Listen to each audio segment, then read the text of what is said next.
Comenzamos pues la segunda clase de este curso, periodo intertestamentario.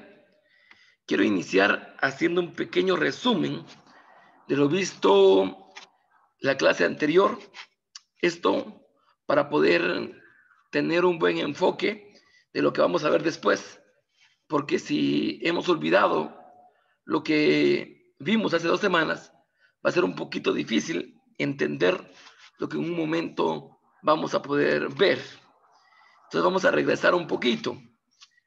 Usted ya aprendió que al periodo intertestamentario se le conoce también como aquel tiempo, como aquel periodo de silencio entre el Antiguo y el Nuevo Testamento, entre el profeta Malaquías y el primer profeta que aparece en el Nuevo Testamento, que es Juan el Bautista, que tiene un tiempo aproximado de 400 a 450 años. Por eso es conocido como periodo intertestamentario, es conocido como periodo de silencio, o es conocido también como,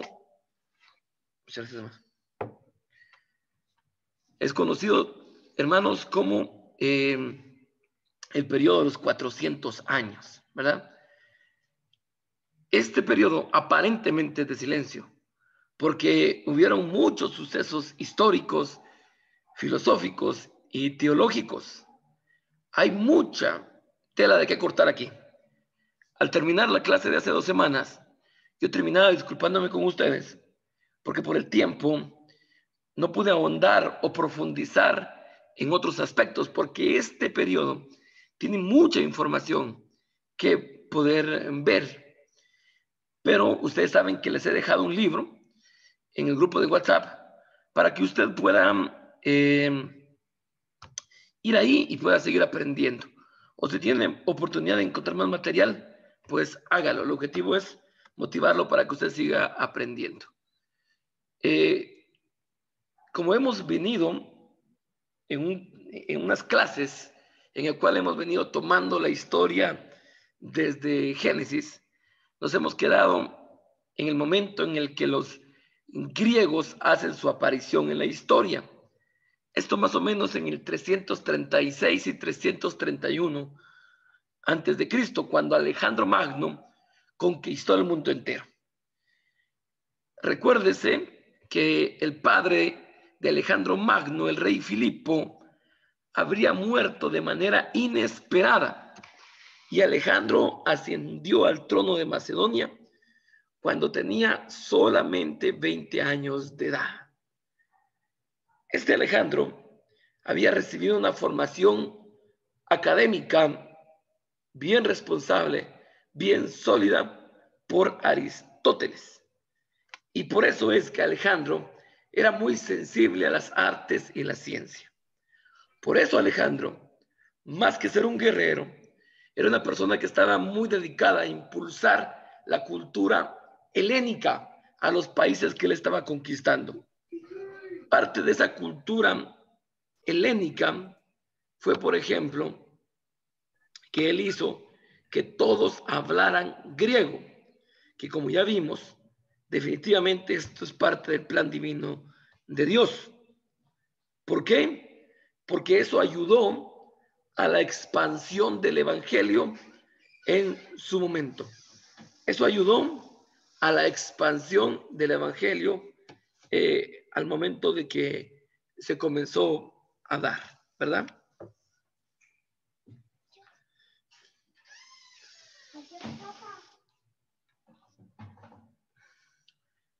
Algo que debe de llamarnos la atención es que cuando Alejandro Magno invadió Palestina, él tuvo una notable consideración de los judíos.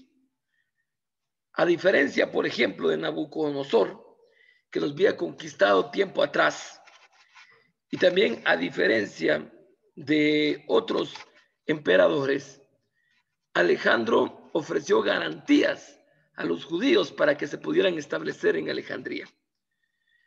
Flavio Josefo, uno de los historiadores, cuenta en su libro que Dios le había mostrado una visión que cuando él estaba entrando a Jerusalén, había preparado al sumo sacerdote para recibirlo en paz. Y en efecto, esa visión se cumplió. Cuando él entró a Jerusalén, todos los sacerdotes con sus vestimentas ceremoniales lo estaban esperando. Y los judíos mostraron a Alejandro las profecías de Daniel que apuntaban a su persona, la cual acabó por convencer a Alejandro de su carácter escogido. Creo que esa parte también usted la sabe. En el libro de Daniel, en el Antiguo Testamento, hay mucha profecía que apuntan a la persona de Alejandro el Grande. Y cuando los judíos se lo hacen ver, pues convenció a Alejandro del carácter escogido que él tenía y trajo un buen trato a los judíos. En el año 332, cuando se preparaba para su expedición a Arabia, murió de un violento ataque de malaria. Tenía 33 años. Sus funerales duraron 2 años. Yo les recomendaba en la clase pasada que si ustedes pueden ver una película que se llama así mismo Alejandro Magno, se la recomiendo. Es una película con un trasfondo histórico muy verídico, y ahí se nos da un poquito de más de información de cómo fue Alejandro. Alejandro tuvo conductas no muy buenas, no muy santas. Según algunos historiadores, posiblemente, aparte de tener atracciones hacia mujeres, porque fue esposo de algunas princesas, también tuvo atracción a algunos hombres, ¿verdad? Estamos viendo un pequeño resumen.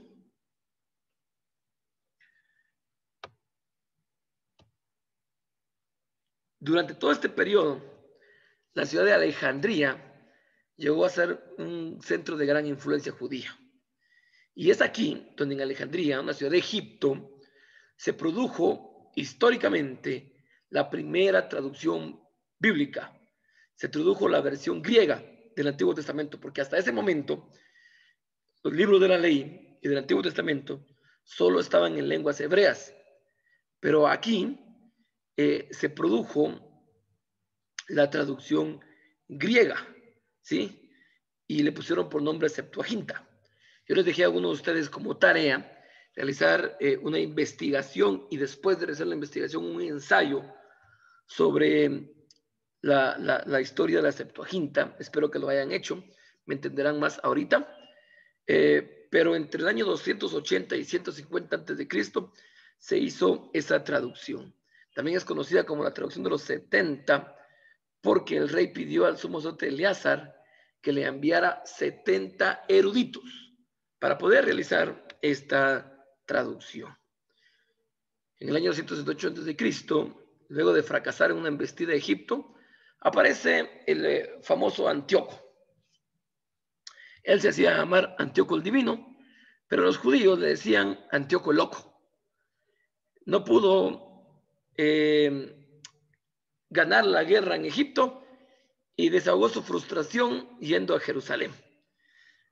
Realizó históricamente uno de los actos más terribles para los judíos.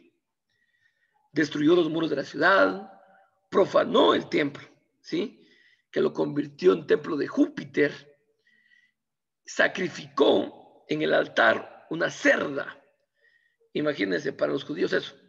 Si para ellos es pecado comer cerdo, ahora sacrificar un altar, sacrificar una cerda en el altar, es terrible, aún en la historia para los judíos. Prohibió el culto y la circuncisión también, ¿verdad? Estas atrocidades cometidas por este rey condujeron a que se levantara un grupo de personas llamados los macabeos. Después vamos a hablar un poquito sobre los macabeos, ¿sí? Pero, ¿qué contribución tuvo el periodo griego al cristianismo? El Antiguo Testamento, por la versión de la Septuaginta, y el Nuevo Testamento escrito totalmente en griego. Ustedes saben que históricamente el Antiguo Testamento es escrito en hebreo, pero el Nuevo Testamento en su mayoría es en griego, porque cuando aparecen los discípulos, gracias al gran trabajo de Alejandro el Magno, la mayor parte de personas en el mundo conocido hablaban griego. Esto por ese griego helenístico, esa lengua la que fue, la que hizo Alejandro Magno que llegara a todas las personas. ¿Sí? Hubo un tiempo en que se consideraba el mundo griego como un mundo ideal, porque ese fue el deseo de Alejandro el Grande, de Alejandro Magno, que se considerara un mundo ideal, ¿verdad? Después de eso aparece Roma, ¿sí? Alrededor del año 500 antes de Cristo, el rey fue reemplazado por 2 cónsules que eran elegidos anualmente. Un paso importante a favor del pueblo fue el nombramiento de los tribunos, magistrados, porque esa era parte del gobierno romano. Durante el tiempo de la conquista, Alejandro en su avance hacia el este y de la división de su imperio entre sucesores. Roma fue el escenario de luchas políticas internas y se extendió territorialmente por toda Italia.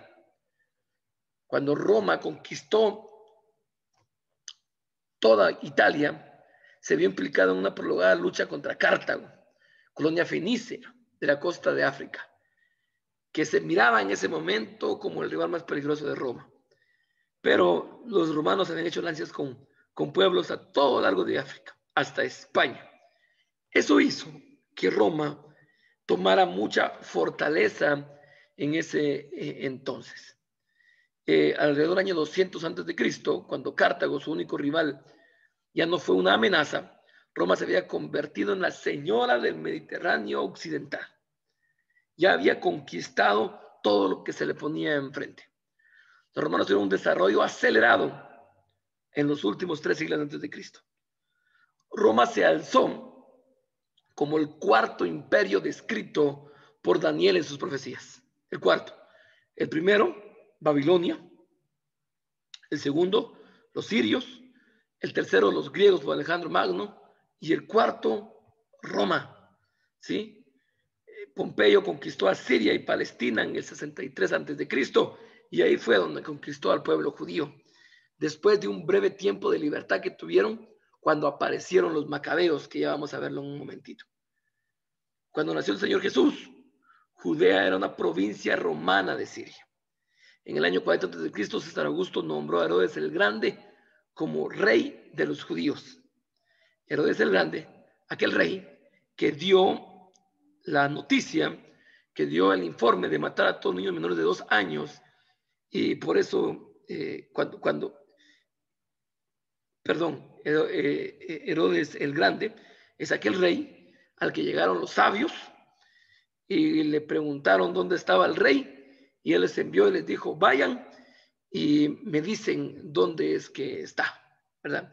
Él es Herodes el Grande. Herodes el Grande gobernó Judea entre el 37 al 3 antes de Cristo. Ustedes saben que en siglos futuros, cuando comenzaron a escribir los años para comenzar a tener un dato histórico, hubo una confusión. Por eso es de que en la escritura de los calendarios, Jesucristo nació en el 3 antes de Cristo. ¿Esto por qué? Por un error de los que estuvieron escribiendo los calendarios para poder formar el calendario que ahora nosotros conocemos. ¿Qué aportes dio Roma? Paz mundial, porque trajo un tiempo de paz, gobierno permanente, trajo un tipo de gobierno diferente al que existía, hizo buenas carreteras. Las carreteras romanas cruzaban todo el imperio, desde España hasta el Éufrates, desde Alemania hasta África. Nuevamente, así como Dios utilizó lo realizado por los griegos, también Dios utilizó lo realizado por los romanos, porque esto facilitó mucho a los apóstoles y predicadores y evangelistas para que promovieran el evangelio tiempo después. Recuérdense de la independencia hebrea. Antes de la aparición de los romanos, Una de las familias gobernadoras en la larga historia judía fue la de los macabeos. Sí, el padre de esa familia era un sacerdote anciano de nombre Matatías y quien vivió en el pequeño pueblo llamado Modín, al occidente de Jerusalén. ¿Se recuerda usted que este Matatías era un sacerdote, pero también tenía entre sus hijos a gente guerrera? Y entonces, este Antíoco mandó a una persona al pueblo de Matatías para motivar a Matatías a que adorara a un dios pagano. Matatías no lo quiso hacer. Y entonces querían que adorara a Zeus. Matatías y sus hijos no lo quisieron hacer. Pero de pronto apareció un joven y él sí adoró a Zeus enfrente de él. Eso hizo que Matatías no pudiera controlar su enojo y mató en ese momento al emisario del rey.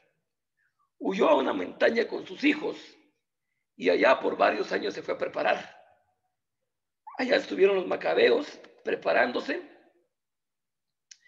Murió Matatías, ¿sí? Él murió y entonces se quedó con el cargo Judas, ¿sí? Un gran guerrero. Y él hizo, la historia de ellos aparece en el libro apócrifo de los macabeos, el que no aparece en nuestra Biblia evangélica, pero sí aparece en la Biblia católica. Dijimos anteriormente que creemos que no es inspirado por Dios, por eso no entró en el canon y no aparece en nuestra Biblia. Puede ser útil para poder leerlo y tomar eventos históricos, pero no para tomar a ciencia cierta consejos, pues no es inspirado. Pero entonces cuenta ese libro que se prepararon y con un grupo pequeño derrotaron al ejército de Antíoco y entonces restauraron el templo y lograron la libertad para el templo judío. Recuérdense que dijimos que es en este tiempo donde aparecen los fariseos y los saduceos, ¿sí? Y es en ese tiempo donde ellos aparecen. Hoy vayamos a ver un poquito, porque sí nos va a ser de beneficio, pero un poco sobre la historia secular de los judíos, desde la muerte de Herodes hasta la destrucción de Jerusalén. ¿Sí? Desde la muerte de Herodes hasta la destrucción de Jerusalén, de Herodes el Grande, más o menos del 4 de Cristo al 70 después de Cristo. Tal vez aquí ya no entran parte del periodo intertestamentario, pero sí va a ser muy útil para nosotros ver un poquito la historia secular, lo que está rondando secularmente, mientras que Jesucristo y los discípulos aparecen y hacen su trabajo en la Biblia, mientras que aparecen los evangelios. Veamos acá, antes de poder seguir avanzando, si hay... Veamos un poquito sobre la historia secular de los judíos entonces en este tiempo. Para poder comprender de manera correcta la historia de nuestro Salvador y sus apóstoles, es necesario poder entender un poquito sobre lo que estaba sucediendo en el contexto. ¿Por qué es necesario? La iglesia cristiana, por ejemplo, en la actualidad está tomando muchas decisiones, viviendo muchas dificultades, pero cuando esto queda en la historia y alguien lea lo que pasó en este tiempo, va a ser de mayor beneficio para la persona entender el contexto en el cual se ve la iglesia en Guatemala. El contexto del virus actual, el contexto de los gobernantes, las decisiones que se toman, los grupos subversivos que aparecen. Es necesario entenderlo. Y también eso es lo que pasa acá. Es necesario que podamos comprender esas razones, ¿verdad? Definitivamente Herodes el Grande es un tipo que habría que estudiarlo para entender muchas cosas. Herodes el Grande es el gobernador que aparece cuando Jesucristo nace. Él tuvo 10 esposas. ¿Por qué decimos Herodes el Grande? Recuérdese que había una costumbre en ese momento de que los hijos y los hijos y los hijos que tomaban la posición de sus padres, abuelos, tatarabuelos, bisabuelos, tomaban el mismo nombre. Entonces, por eso a él es necesario comprenderlo como Herodes el Grande. Tuvo 10 esposas. Este señor fue un tipo loco, re loco. Vamos a poder mencionar solamente los hijos de las primeras 5, porque ellos nos dan un poquito de contexto de lo que estamos viendo. ¿Sí? Herodes el Grande, antes de que viniera al trono, estaba casado con Doris, y su único hijo era Antipater. ¿Sí? Este Herodes Antipater fue la última víctima de las iras de su moribundo padre. Este Herodes el Grande era capaz de matar a quien sea, hijo, padres, madres, esposo, con tal de poder seguir teniendo el poder. ¿Sí? También tenía otro hijo, Aristóbulo, su hijo mayor que tuvo con Marián, y este Aristóbulo fue padre de una gran familia. De él descendieron los otros 2 famosos Herodes, Agripas. ¿Sí? El primero de ellos fue el Herodes que mató a Ciantago y que encarceló a Pedro, el que encontramos en los Nuevos Testamentos. Y el segundo fue el rey Agripa, de quien Pablo tuvo que defenderse ante el tribunal. ¿Sí? Después de la ejecución de Marián, Herodes se casó con otra Marián, otra, hija de un sumo sacerdote, Simón. La boda de estos personajes fue sencillamente por razones políticas. El hijo de estos 2 fue Herodes Felipe. Herodes Felipe se casó con su sobrina Herodías. ¿Ya recuerdan ustedes un poquito de Herodes Felipe y Herodías en la Biblia? Hija de Aristóbulo. Esta Herodías era hija de Aristóbulo. Se divorció de Herodes Felipe y se casó con su medio hermano Herodes Antipas. Miren qué terrible la situación de estos gobernantes en Israel. Y esto fue lo que condujo a que Juan el Bautista les predicara y les dijera lo mal que estaban viviendo por vivir en infidelidad, en adulterio, y fue lo que condujo en su momento al martirio, ¿sí? Al martirio de ella. La hija de Herodías, Salomé, fue la que bailó, según el Nuevo Testamento, y hizo que el rey Herodes le diera lo que pidiera y pidió la cabeza de Juan el Bautista. La siguiente esposa fue Naltasé, la esposa de Herodes el Grande, una samaritana. Fue la madre de Herodes Antipa y de Arquelao. También tuvo 2 hijos con Cleopatra, el menor de los cuales fue Felipe, conocido como Herodes Felipe o Herodes Tetrarca. Las otras esposas carecen un poquito de consecuencia y por eso no son mencionadas. Este Herodes tuvo una enfermedad terrible, ¿sí? Hizo un testamento a favor de sus hijos. Este acontecimiento se da más o menos cuando está naciendo Jesucristo. Sus hijos, quienes habían sido educados en Roma y al principio habían sido expulsados de la herencia debido a las acusaciones de Antipater, este inesperado arreglo fue el que motivó a que José se fuera de Galilea, regresar a Egipto con María y Jesús. El mayor de estos hijos, Herodes Antipas, fue primero nombrado por Herodes como su sucesor, pero el último cambio, la voluntad del rey, transfirió aquella dignidad a Arquelao, dejando a Antipas el gobierno de Galilea y Perea con el título de tetrarca. Miren qué locuras hacía este hombre. Arquelao fue el que ocupó el trono que su padre dejó. Cuando Arquelao tomó su posición, repito, esto se está dando en los comienzos del nacimiento de Jesús, los príncipes judíos fueron libertados del hipódromo. Los funerales de Herodes se celebraron en medio de un gran esplendor. Un libro de historia, el de Mirman, describe los funerales de la siguiente manera. Los restos inertes de Herodes parecían tener su magnificencia característica. El cuerpo se colocó en un féretro que estaba adornado con costosas piedras preciosas. El lino era de la más rica manufactura y la sábana que lo volvía era de púrpura. Todavía llevaba la diadema y por encima de ella dorada corona de la realeza, llevando también el centro en la mano. Los hijos y parientes de Herodes conducían al féretro y seguía toda la fuerza militar distribuida según el orden de sus nacionalidades. Primero iba en el funeral su propia guarda, luego sus mercenarios, después los tracios, germanos, de los que vienen los alemanes, galos, de los que vienen los franceses, y enseguida el resto del ejército. Al fin venían 500 oficiales de la corte, llevando especies aromáticas con los cuales los judíos embalsamaron la cabeza. Miren qué terrible el funeral, el entierro de Herodes el Grande, ¿sí? Pero la muerte de este hombre trajo grandes sucesos. Al final de los 7 días de duelo, Arquelao, quien había tomado la posición de su padre, dio al pueblo una celebración fúnebre y después hizo una solemne entrada en el templo y dio un discurso con mucha moderación.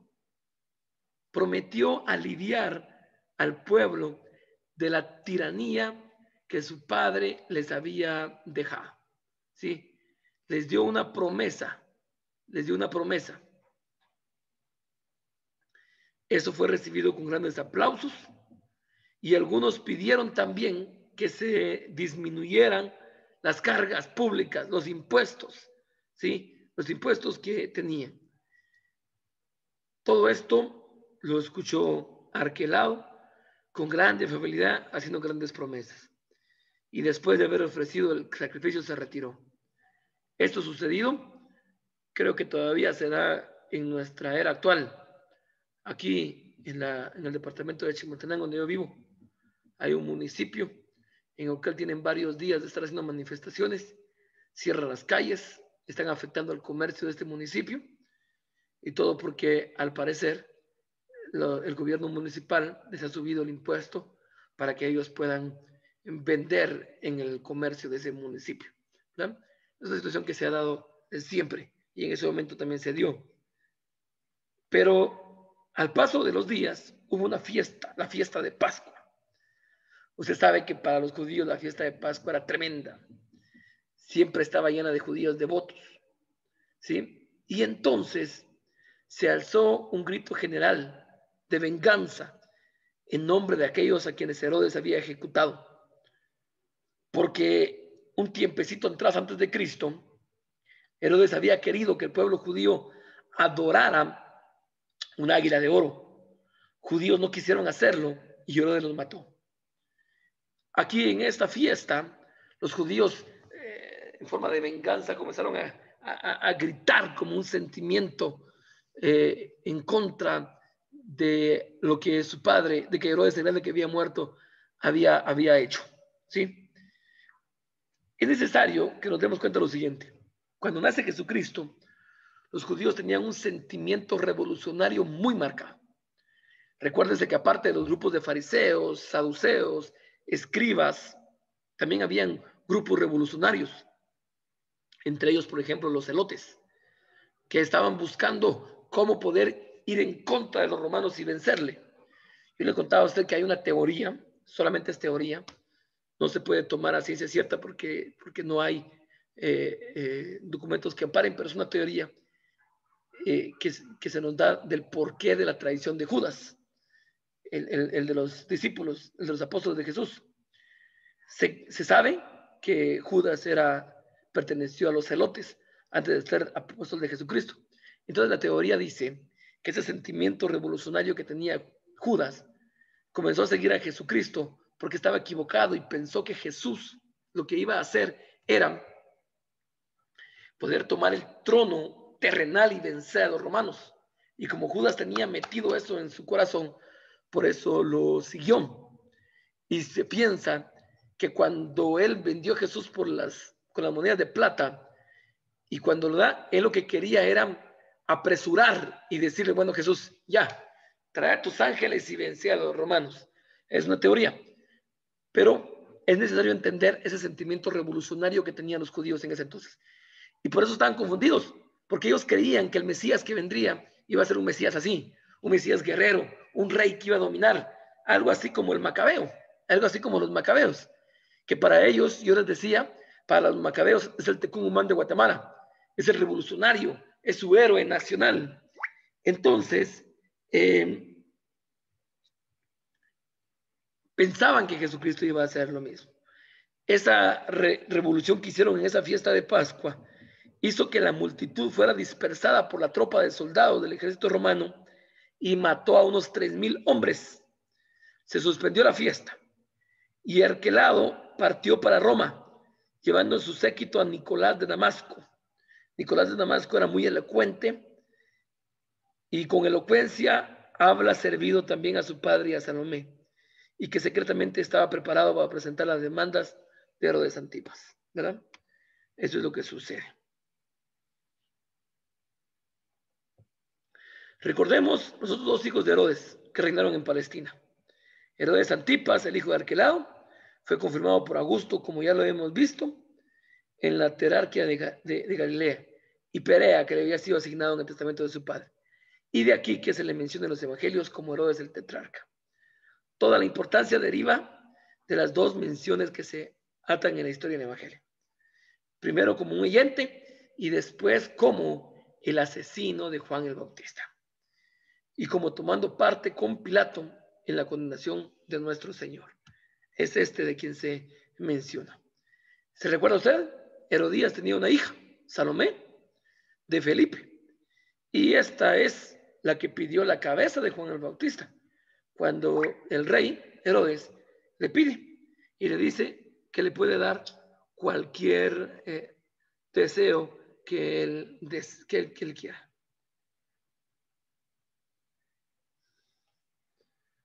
Perdón, hermano, soy un hermano que quiere entrar, pero no tiene buena señal de internet.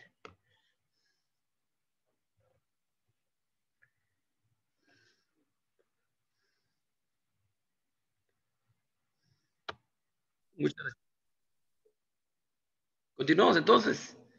Veamos un poquito algo que tal vez no se dio tiempo poder ver. Hasta este momento usted ha visto muchos pincelazos históricos. Veamos algunas cosas por ahí.